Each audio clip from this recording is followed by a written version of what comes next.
their head now. The haves and the have-nots is that particular show. This is one of Tyler Perry's projects that has gained a lot of steam. And a few weeks ago, I literally stumbled on this show, and I was not prepared. I was not prepared for some of the plots and the wicked schemes that go on this show. Because I'm always hearing about empire. I'm always hearing about how to get away with murder. I'm always hearing about that. But I didn't hear too much about this have and have-nots. It's a little raunchy, but nevertheless, it seems to be picking up a lot of steam. Now, I would not make a habit of watching this show simply, and that's personally, because it adds to my burden for families and relationships. And pastorally, I strongly urge each of us to guard what we see and guard what we hear. Now, I'm not so naive to think that we can't watch a movie and you're going to hear somebody cussing every now and then. I know that happens. I know y'all go to church. I know y'all shout and everything, but you know good and well that you go to a movie, you're going to hear somebody say a curse word. Am I correct? And even watching television, something that appears to be one thing, and all of a sudden you see something else. What they taking off? You try to figure out, well, where's this going? But I encourage you to really pray and be on guard for what you see and what you hear. Brothers and sisters, I am challenged by God today. I'm trying to figure out, Sister D, what has happened to the family? What has happened to the family? Over the years of ministry, I am at times tearfully concerned with what is happening to and within our families. Brothers and sisters, I have worked with and coached and counseled. I know some of you may not believe it, but I have ministered down to the end by God's grace. Children, youth, young adults, grandparents, parents, guardians, those who are single, those who are married, those who left their marriages. I've had an opportunity just to hear some of their concerns, some of the burdens, some of the issues that they deal with. And both Lady Logan and I have been, I believe, strategically placed in some of these relationships by God to express his perfect will, if only people would listen. If only people would listen. And then God pulls me aside, and then what he does is he holds up his word against all of these matters, and it is so painfully clear that we as a people and a nation are so far off course when it comes to God's original blueprint and design for the family. I wish I had somebody here in the house that understands. And for those of you who think that I'm just talking about people that are married, we know that if we go back in time and in history, it wasn't always the traditional mother, father, and children. There were homes. I know great people that were raised by their grandmother, or they were raised by their grandfather, the uncles, or a relative in the house. Or it could have been that you had somebody in the neighborhood looking out for you as well. Are y'all with me?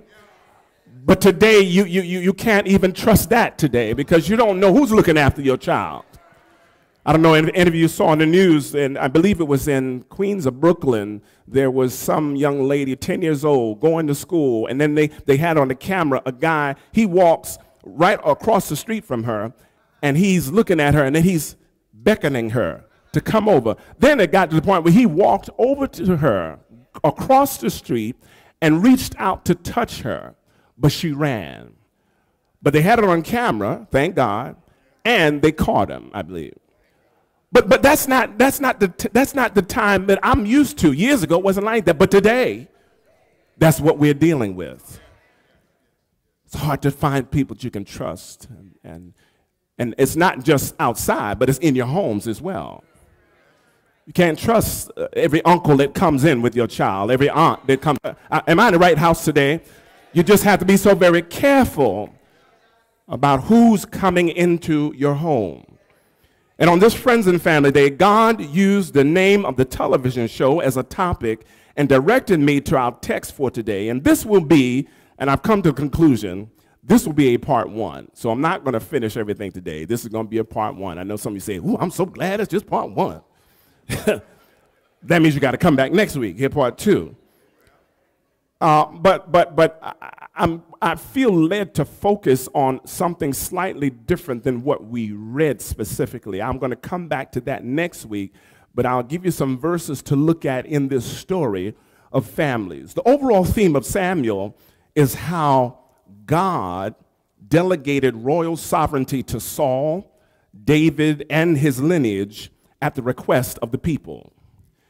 See, the children of Israel, they're interesting people. They saw the hand of God, but yet at the same time, they didn't want to follow God at some point.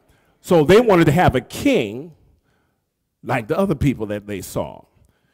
And there's a little footnote there. You have to be very careful what you ask for and what you're looking for, and you don't want to get away from God. You want God's perfect will. And the children of Israel, they got off course some. And so therefore, 1st and 2nd Samuel, you'll see there's a great history there, looking at some major people, biographies of Samuel and Saul and David, right within those two. But however, we read a few verses that addressed two families. We will focus on Elkanah, Hannah, and their son Samuel next week, but I am led to examine the other family of Eli and his two sons, Hophni and Phinehas first. Are y'all with me? Okay, now, there are, and I'll say this, there are some insights from two families. Insights from two families. The first family I want to call the established family. These are the haves. Who just said that? Who just said, who did that? Who did that? I heard that. I heard that. This is the established family. The established family, this is the family that appears to have it all together. Appears to have it all together. But they are actually a shell with nothing happening on the inside. They're actually putting up a front or wearing masks in an attempt to hide what's really going on. Brothers and sisters, can you do me a favor? I want you to just do like this. Move your neck like this to the right, then turn it to the left. Now, when you turn it back to the right, look down on your row. All the way down on your row, on your pew. Everybody down there, just look on them. Then look to the left, everybody on another row. In between there, I'm sure there's somebody that looks like this family. Established. They look like they got it going on the outside. But if you probe a little bit, you find that there are some issues going on. They may have certain things, but they may not have some other things. They're missing some things. And if you think about this, I know sometimes we think this is always outside of the church. But the truth is, my assignment is to help us within the church. Everybody that looks the part may not necessarily have certain things going on behind the scenes. And people come to the church dressed up but tore up from the floor, hiding behind mascara and hiding behind pieces and weaves and hiding behind girdles and where you going? Where you going, Reverend? I noticed where you going. Hiding behind shine shoes and nice suits and ties. You don't know what people are going through. Established. They look good. They smile. They smell good. They know how to do it all. They know it. But if you follow them home, nobody's talking. And might I add to you, the sad thing is, and as we look at Eli is a preacher. Am I right, Reverend? Am I right, Reverend? Am I right? He's the preacher man. But you can be a preacher and have a messed up home too. So if the preacher man can look like one thing on the outside and have something going on the inside of his house, what about everybody else? It's tight, but it's right. And so if we look at this text, if you look at this, look at verse 12. before I even get to verse 12, sorry, trustee, we're going to get to that in a second. I'm going to give you the first thing about the established family. The first thing is you can have position and no godly power. This is the established family. You can have position and no godly power. In verse 12, look at verse 12 now. Verse 12 says, now the sons of Eli were sons of Belial. They knew not the Lord. And that word Belial, in some translations, it says corrupt. If you look in the New King James, the sons of Eli were sons, or they were corrupt, and they knew not the Lord. You can have position and no godly power. They function. Reverend Eli had two sons. I'm calling him Reverend Eli, because that helps us to identify with him. Reverend Eli had two sons. One's name was Hophni. The other one was Phinehas. They functioned as priests or preachers, for our understanding, but they did not even know the God that they were supposed to be serving. Here it is a family where if you look at them, they wore the right garments. They knew how to do certain things. They knew how to stand. They knew how to get to the offering. They knew how to say their prayers. But they didn't even know the God that they were serving.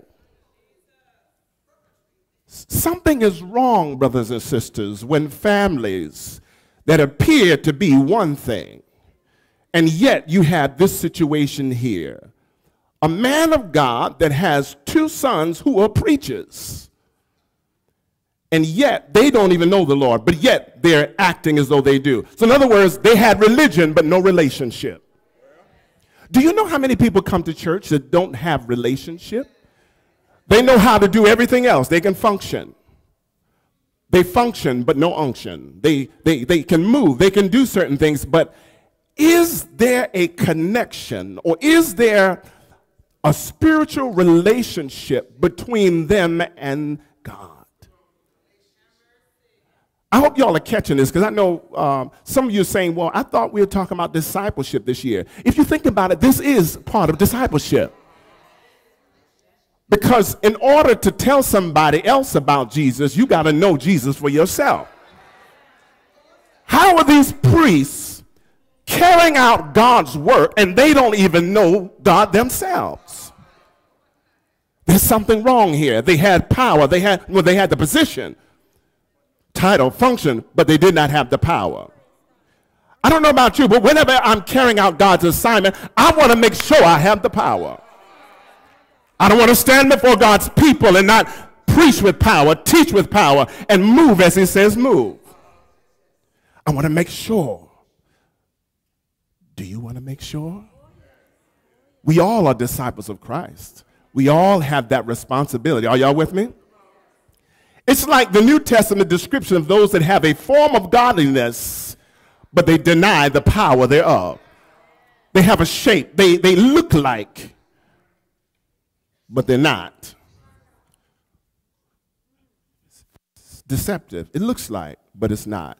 Here you got priests that are operating, but they're not doing what they're supposed to really do the right way. Are y'all with me? This is the established family now. Okay, so that's one thing. What do we say about the first thing is what? You can have and no godly power. Number two, I'll say you can have numerical growth and no spiritual growth.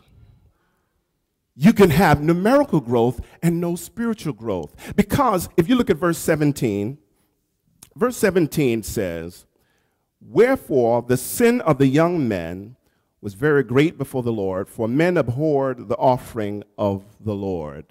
Wherefore the sin of the young men was very great before the Lord. These men sinned. The two preachers, they did it in a big way, a bad way. We all sin, we know that. But we go to God and we say, Lord, forgive us, I'm sorry, I'm wrong. It seems as though these two young men were on a very strange path here. They didn't really care. These priests were young men, not little babies or boys, and they should have known several things about their role by now. See, when you're 5 years old, it's okay for you to eat some Cheerios at a table and spill milk and all of that. But when you get 20 and you're still spilling milk and somebody has to come behind you and clean it up, or if you still wetting your diaper, your big diapers, something's wrong. If you're 25, 30, 40, and someone has to come behind and clean you, something should have happened along the way so that these young men, though they were older in age to handle the assignment, they were not growing spiritually. I said this before. If I only know for God so loved the world that he gave his only begotten son, that whosoever believeth in him should not perish, but should have everlasting life. If I say that when I'm 15 and when I get 30, for God so loved the world, that's all I know, something is wrong. We don't like it. Even kids, when babies, when they have on their little sneakers, have y'all seen these little sneakers that they buy kids, little babies? They look so cute. Sister Fonda, I know you see. So cute little shoes, put them on a little booty. Sometimes they put a sock on them. Now, when they get 20, you still trying to put that little shoe on their pinky toe. Something's wrong here. It doesn't look right naturally, and it doesn't look right spiritually, like these two preachers. Reverend Eli's sons. Can you imagine what Reverend Eli had to go through with these two sons? Not even their own father, Eli, did some of the crazy things that they did. See, sometimes in families, you will look at a mother or father figure, and they do something silly. Oh, now y'all don't know. Okay. We're not talking about you, but we're talking about people who are in the family way, you know. I've heard stories of, in my household, I used to hear stories about Uncle so-and-so and Aunt so-and-so, and, you know, they did this and they did that. Do y'all know about that? Y'all hear stories in your family? Oh, they used to do, oh, they were so bad, ooh. And you look at their children reflect the same kind of behavior. In this case, the father was not as crazy like these. So it's like, well, where do you get this from? Let me tell you three things they did. They robbed people of their share of the peace offering. This is the sacrifice that God made. And I'm not going into all the details with the scripture, but it's there. They demanded meat before the fat was offered to God. And they wanted to roast the meat instead of boiling it as the law had required. So in other words, they knew what they were supposed to do according to the law, but they made a decision that they were not going to do it.